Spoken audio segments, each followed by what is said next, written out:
Game na.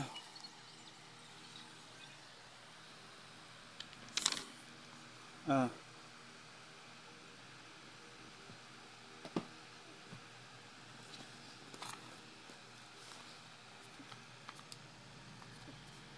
ng development of measurement. Nakasan mo, development. Development of measurement. The use of measurement can be tracked back Trace. trace back to the early times. Men developed Early men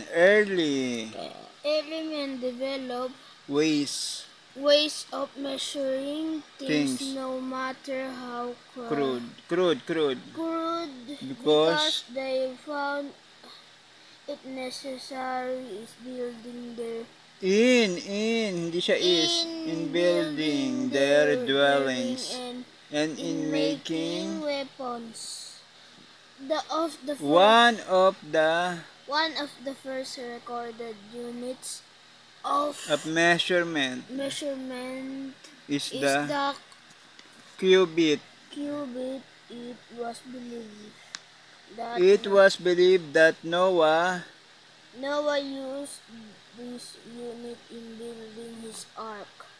a cubit A cubit is the distance distance from the tip of the middle finger of a outstretched outstretched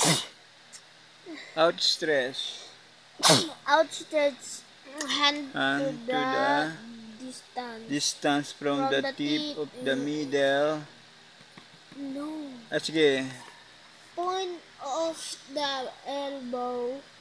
Another unit of measurement early men used is the span, which is the distance from the tip of the little finger to the tip of the Thumb of an an outstretched outstretched hand called dangka in Filipino. in Filipino.